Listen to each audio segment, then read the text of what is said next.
अस्सलाम वालेकुम students, welcome to Prime Academy. Students, आज हम क्वेश्चन नंबर 5 से स्टार्ट करेंगे। फर्स्ट 4 क्वेश्चन मैंने लेक्चर नंबर 2 में डिस्कस किए हैं। अगर अभी तक आपने वो क्वेश्चन सॉल्व नहीं किए तो काइंडली पहले वो वीडियो देखें, वो कंप्लीट लेक्चर सुने और उसमें जो क्वेश्चन डिस्कस किए गए हैं उनको लिखें, उनकी प्रैक्टिस करें। वो बहुत इंपॉर्टेंट है और आगे आने वाले जितने भी क्वेश्चन हैं वेरी वेरी इंपॉर्टेंट हैं। इन क्वेश्चंस को करने के बाद रेशियो एंड प्रोपोर्शन के रिलेटेड जितनी भी डिफ़िकल्टीज़ थी आपकी वो सारी सॉल्व होने वाली हैं और जिस तरह भी क्वेश्चन आएगा आप उसको इजीली सॉल्व कर लेंगे। आइए हम स्टार्ट करते हैं क्वेश्चन 5। क्वेश्चन 5 में वो कहते हैं कि 42 women can do a piece of work in 18 days. Days कितने हैं? 18 है। आगे कहता है how many women be required to do the same work in 21 days. तो ये मैंने रेशियो एंड प्रोपोर्शन का जो बेसिक कॉन्सेप्ट था वो आपको लेक्चर नंबर 1 में मैंने सारा डिस्कस किया था। अगर आपको रेशियो एंड प्रोपोर्शन के कॉन्सेप्ट के बारे में अभी कन्फ्यूजन है तो आप लेक्चर नंबर 1 में देखें। Lecture number 1 and lecture number 2 इनका जो लिंक है वो नीचे डिस्क्रिप्शन में मौजूद है, आप वहाँ से देख सकते हैं। तो सबसे पहले हम यहाँ पे लिखेंगे विमेन, यहाँ पे हम ये रेशियो का साइन डालेंगे और यहाँ पे हम लिख देंगे डेज। अब जो जो उसने क्वांटिटीज़ हमें दी हुई हैं वो हम यहाँ पे लिखेंगे। पहले देखें उसने हमें क्या 42 वीमेन है, यहाँ पे लिखते हैं 42, ये रेशियो का साइन डाल लें। अब 42 वीमेन एक काम है, कोई भी काम हो सकता है, काम यहाँ पे डिस्कस नहीं किया गया। वो काम कितने दिनों में करती हैं? 18 डेज में। तो यहाँ आप लिखेंगे 18। क्लियर है? उसके बाद वो पूछ रहा है कि हाउ मैनी वीमेन, कितनी वीमेन बी रिक्वायर्ड, हमें रिक्वायर्ड है। जो चीज़ हमें रिक्वायर्ड होगी हम वो अज्यूम कर लेंगे, सपोज कर लेंगे कि वो एक्स है। ठीक है, अब रेशो का साइन डालें। अब वो कहता है कि वही काम, सेम वर्क, वही काम करने के लिए कितनी वीमेन रिक्वायर्ड होंगी अगर वो काम वो करती हैं कितने डेज में? 21 डेज यहाँ पे हम लिख दें। अब यहाँ से जो कॉन्सेप्ट शुरू होता है वो होता है direct proportion and inverse proportion. Direct proportion and inverse proportion lecture number 1 में डिटेल से डिस्कस है, वहाँ से आप दोबारा वो जाके सुन सकते हैं।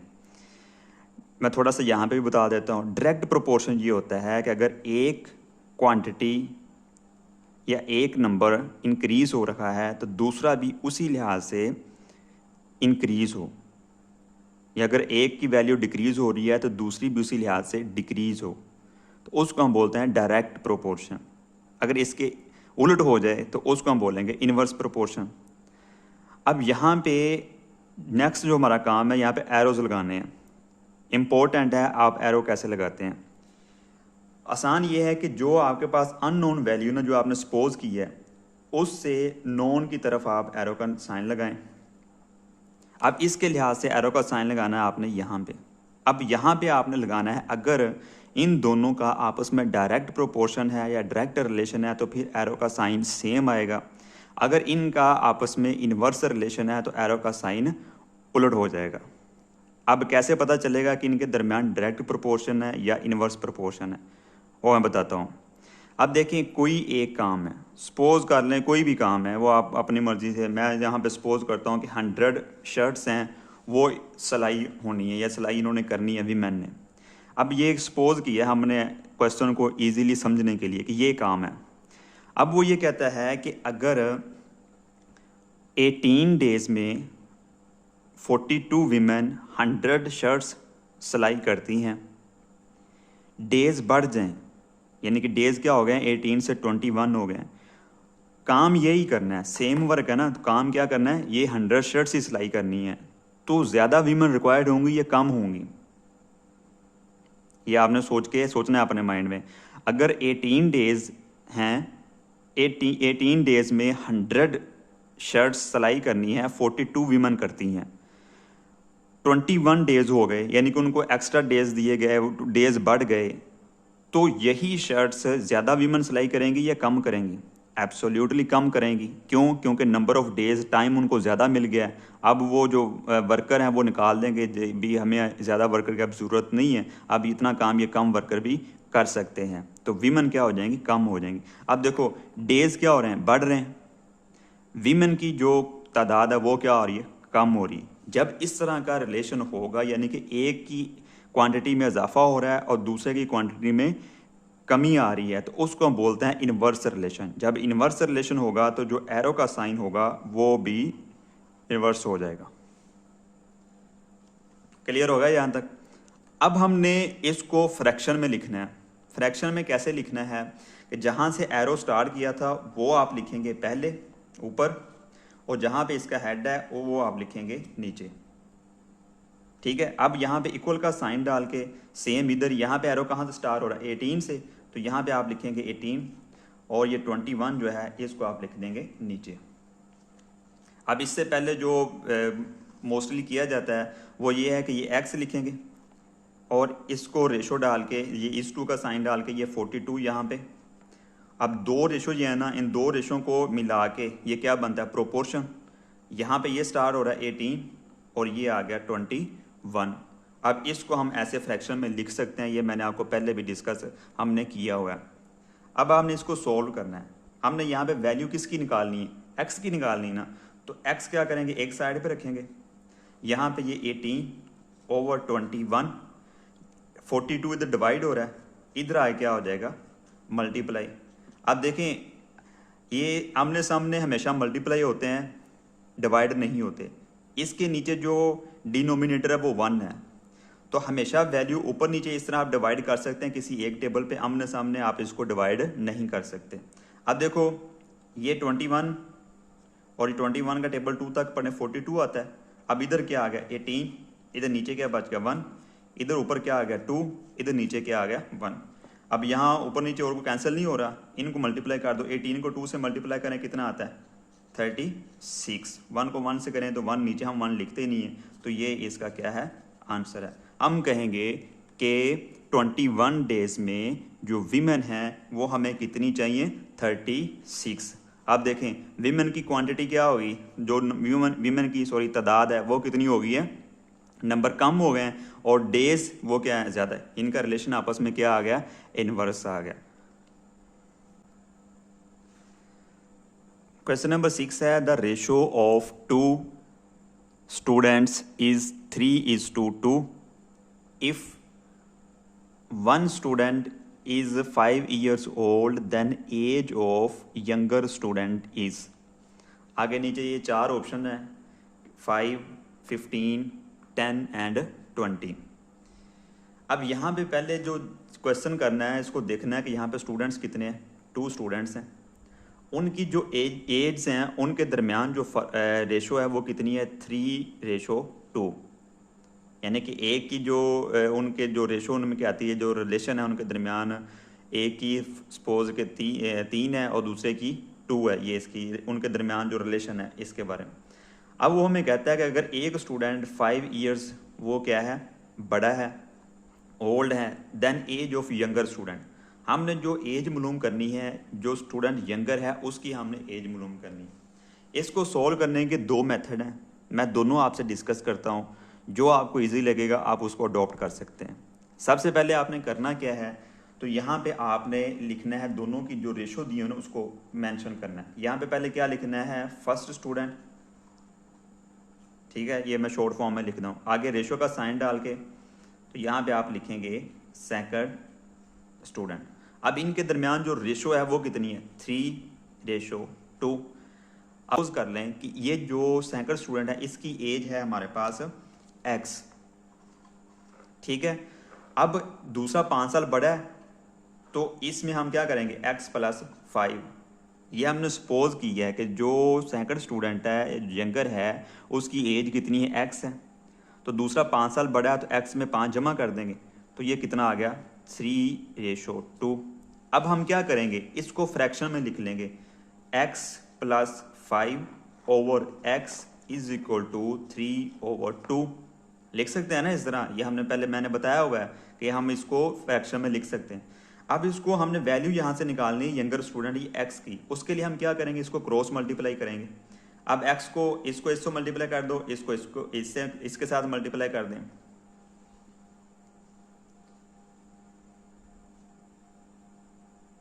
अब यहाँ पे हमने वैल्यू निकालनी है x की, ठीक है। तो इसको हम कहते हैं क्रॉस मल्टीप्लाई। क्रॉस मल्टीप्लाई मतलब क्या होता है, इधर के न्यूमरेटर को इधर के डिनोमिनेटर के साथ मल्टीप्लाई करते हैं और इधर की वैल्यू को इसके साथ ऐसे मल्टीप्लाई करते हैं, ये होती है क्रॉस मल्टीप्लिकेशन। तो आप इसको ये 2 इंटू एक्स प्लस 5 और 3 इंटू क्या आ जाएगा एक्स, इसको अंदर मल्टीप्लाई करना है 2 को, इसका यहाँ पे कोफिशिएंट 1 है, 2 को 1 से मल्टीप्लाई करेंगे 2 1 2, एक्स साथ वैसे आ जाएगा क्योंकि एक्स और इसकी वैल्यू ऐड नहीं होती। ये प्लस आ गया, 2 को 5 से मल्टीप्लाई करें कितना आ गया 10। अब 3 1 यहाँ पे भी कोफिशिएंट कितना है 1 है, तो 3 1 3 और ये एक्स आ गया।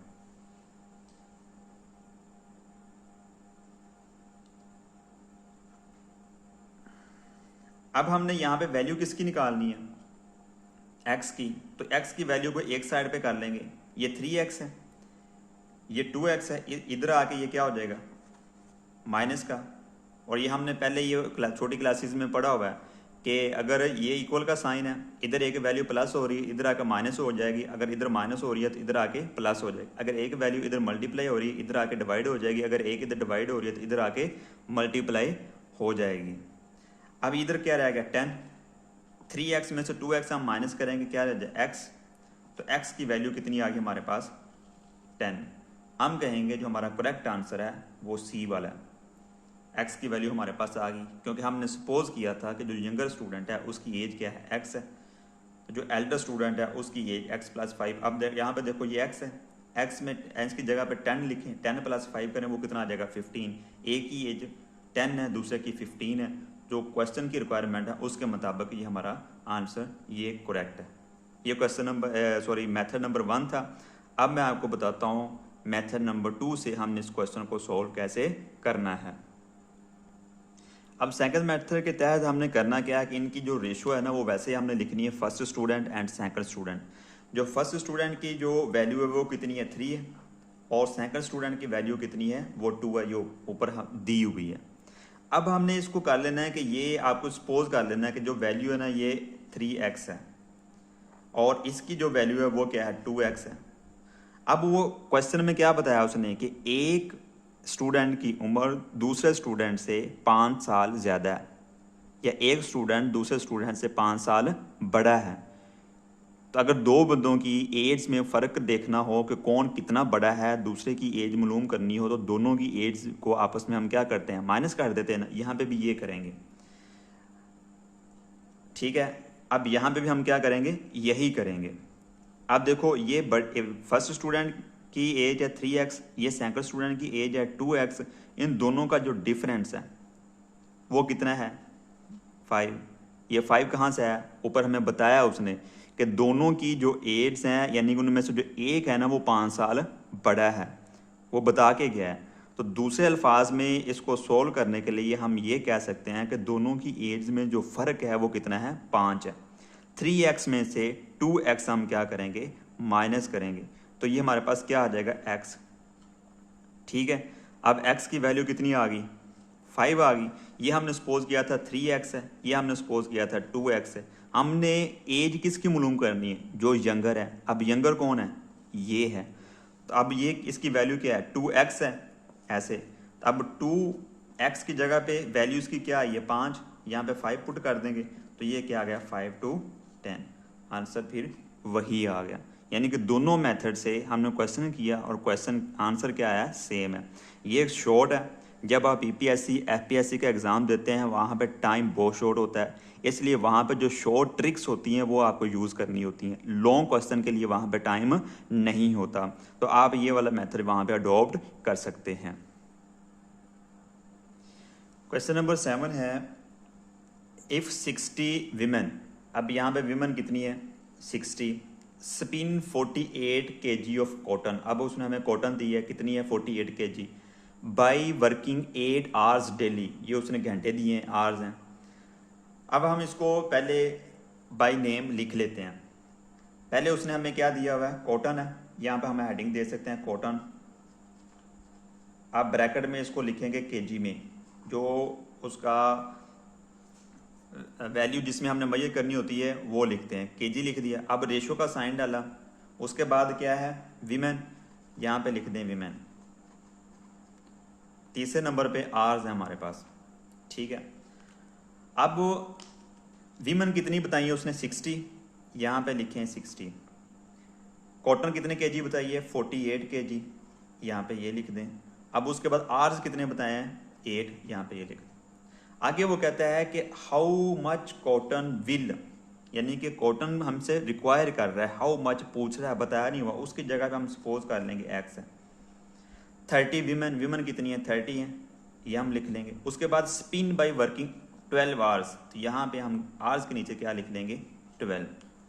बताया क्या है क्वेश्चन में, ये कह रहा है कि अगर 60 वीमेन 8 घंटे रोज़ाना काम करती हैं तो वो 48 केजी कॉटन स्पिन करती हैं। अगर घंटे बढ़ा दिए जाएं, वीमेन 30 हो जाएं, तो कितनी कॉटन वो स्पिन करेंगी, ये हमने मालूम करना है। अब यहाँ पे हमने जिस तरह पिछले क्वेश्चन में रेशो का साइन लगाया था, यहाँ पे भी हमने एरो के साइन लगाए थे, यहाँ पे हमने एरो का साइन लगाना है। हमेशा एक ही मेथड यूज़ करें, अननोन से नोन की तरफ हमने इसका साइन लगा दिया। अब हमने साइन लगाना है इनके साथ। अब इनके साथ कैसे लगाने हैं, पहले इसका देखना है कि ये जो कॉटन है, ये वाला जो एरो है या ये वाला जो क्वांटिटी है, इसका इसके साथ रिलेशन क्या है, डायरेक्ट रिलेशन है या इनवर्स रिलेशन है। अगर डायरेक्ट रिलेशन होगा तो दोनों के साइन एक जैसे होंगे, अगर इनवर्स रिलेशन होगा तो इनके इसका साइन जो है वो इसके रिवर्स हो जाएगा, उलट जाएगा। अब कैसे हमें पता चलेगा कि इनका रिलेशन कैसे है, आपने सपोज करना है कि ये जो आर्स है ना ये नहीं है, सिर्फ क्या है कॉटन और वीमन का आप रिलेशन मालूम कर रहे हैं, और ये वाली जो वैल्यू है आर्स हैं इसको आपने कंसीडर नहीं करना। अब यहाँ पे हमने ये देखना है कि अगर 60 वीमेन है, सपोज कर लें कि वो 1 घंटा काम करती हैं डेली, सपोज किया है, इसको छोड़ें, यहाँ पर देखें आप सवाल को आसानी से समझने के लिए। 60 वीमेन है, 1 घंटा रोज़ाना काम करती हैं, एक घंटा रोज़ाना काम करके 48 केजी वो स्पिन करती हैं कॉटन। अगर वीमेन कम हो जाएं, टाइम तो उतना ही है 1 घंटा ही है, अगर वीमेन कम हो जाएं तो वो ज़्यादा कॉटन स्पिन करेंगी या कम करेंगी, डेफिनेटली कम करेंगी, क्योंकि उन्होंने 1 घंटे में ही वो काम करना है। ये हमने सपोज किया है इसको आसानी से समझने के लिए। तो 1 घंटे में जब वीमेन कम हो जाएंगी तो वो कम कॉटन स्पिन करेंगी। मतलब ये देखें वीमेन की क्वांटिटी या जो तादाद है वो क्या हो रही है, डिक्रीज़ हो रही है। तो यहाँ पे हमने जो अंदाज़ा लगाया है इसकी भी वैल्यू क्या हो रही है, डिक्रीज़ हो रही है। दोनों का रिलेशन डायरेक्ट है, ये भी डिक्रीज़ हो रही है, ये भी वैल्यू डिक्रीज़ हो रही है। जब वैल्यू डिक्रीज़ होगी तो जो एरो का साइन है वो सेम रहेगा। ये है डायरेक्ट प्रोपोर्शन। ये देखो यहाँ पे भी वैल्यू कम है और यहाँ पे भी वैल्यू कम है, कम वैल्यू से स्टार्ट हो रहा है, ये भी कम वैल्यू से स्टार्ट हो रहा है एरो। अब हमने एरो लगाना है यहाँ पे। अब इसको आपने भूल जाना है वीमेन को, आपने फ़र्ज़ कर लेना है कि एक ही औरत है, एक वुमेन है, वो काम कर रही है। ये इस वैल्यू को आपने ज़हन में नहीं रखना। अब हम सपोज करते हैं कि अगर एक औरत 8 घंटे रोज़ाना काम करे तो वो 48 केजी स्पिन करती है कॉटन। अगर औरत एक ही है, वही औरत को टाइम ज़्यादा दिया जाए, यानी कि 12 घंटे में वो ज़्यादा कॉटन स्पिन करेगी या कम करेगी। अब उसके पास टाइम ज़्यादा है तो ज़्यादा करेगी ना। आप देखें ये आवर्स बढ़ रहे हैं, तो जहाँ पे हमने जो कॉटन वो स्पिन कर रही है वो भी क्या हो रही है, इंक्रीज़ हो रही है। अब इनका और इसका रिलेशन भी आपस में डायरेक्ट है, इसलिए इसका जो एरो का साइन आएगा वो भी इसके साथ वाला आएगा। इसको आपने नहीं देखना, इसके साथ वाला आएगा। क्लियर हो गया। अब जब आपने एरो के साइन लगा लिए हैं उसके बाद इसको आप फ्रैक्शन में कन्वर्ट कर दें। तो जो आपने वैल्यू मालूम करनी होती है ना उसको एक साइड पे रखते हैं, जहाँ से एरो स्टार्ट किया वो ऊपर लिखें, जहाँ पे इसका हेड है उसको नीचे लिखें। अब जो वैल्यू आपने मालूम करनी है उसको एक साइड पर आके इक्वल का साइन डालें। अब यहाँ पे एरो कहाँ से शुरू हो रहा है, 30 से, कहाँ पे ख़त्म हो रहा है, 60 पे। अब यहाँ पे एरो कहाँ से शुरू हो रहा है, 12 से, कहाँ पे ख़त्म हो रहा है, 8 पे। इन दोनों का आपस में आपने कर देना है मल्टीप्लाई। क्लियर है। अब इसको आपने मल्टीप्लाई कर देना। अब देखो हमने वैल्यू किसकी निकालनी, एक्स की, तो एक्स को आप रख दें एक साइड पे। अब ये जो डिवाइड हो रहे हैं इसको डिवाइड कर दें, ये 31 30, ये 32 60 आ गया। ठीक है। अब देखो 2 1 2 और 2 6 12 आ गया।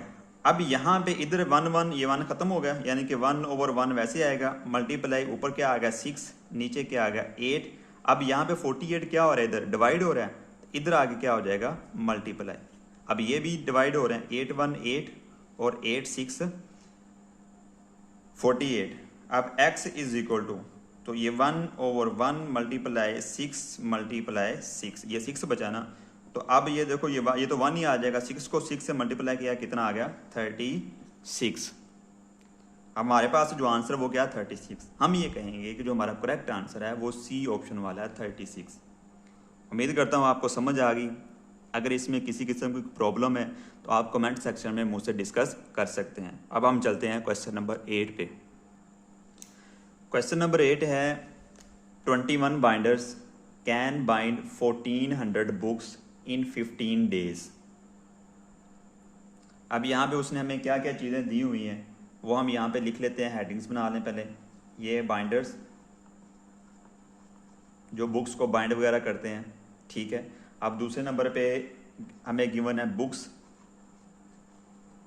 और तीसरे नंबर पे हमें दिए हुए हैं डेज। अब इनकी जो वैल्यूज़ हैं वो हम लिख लेते हैं। अब पहले क्या वैल्यू दी हुई है 21 बाइंडर्स हैं, तो यहाँ पे लिखे बाइंडर्स के नीचे 21, बुक्स कितनी है 1400, और कितने दिनों में वो बाइंड करते हैं 15 डेज में। कहते हैं कि 21 बाइंडर्स हैं, वो 1400 बुक्स 15 दिनों में बाइंड करते हैं। आगे वो क्वेश्चन में पूछ रहा है कि हाउ मैनी बाइंडर्स, यानी कि बाइंडर्स हमसे रिक्वायर कर रहा है, पूछ रहा है, वो हम सपोज कर लेंगे वो क्या है x है। वो कहता है कितने बाइंडर्स रिक्वायर्ड हैं टू बाउंड द 800 बुक्स, कितनी बुक्स उन्होंने बाइंड करनी है 800, कितने दिनों में 20 डेज में। इसका आंसर आपने बताना है कि इसमें से इसका आंसर क्या आता है। मेथड वही है जो पिछले क्वेश्चन में हमने डिस्कस किया है। अननोन से नोन की तरफ आप एरो का साइन लगाएंगे। अब पहले इसका रिलेशन देखना है इसके साथ। अगर ये देखें ये 1400 से क्या हो रहा है 800, इसकी वैल्यू क्या हो रही है डिक्रीज, क्वांटिटी डिक्रीज हो रही ना ये वाली। अगर ये भी डिक्रीज होगी तो इसका मतलब इन दोनों का रिलेशन आपस में डायरेक्ट है, तो एरो का साइन सेम आएगा।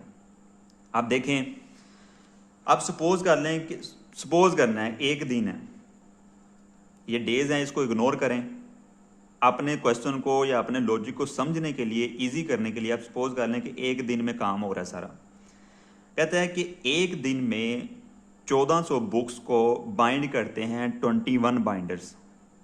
अगर बुक्स कम हो जाएं तो एक दिन में कितने बाइंडर्स इसको बाइंड करेंगे, 21 से ज़्यादा करेंगे या कम करेंगे।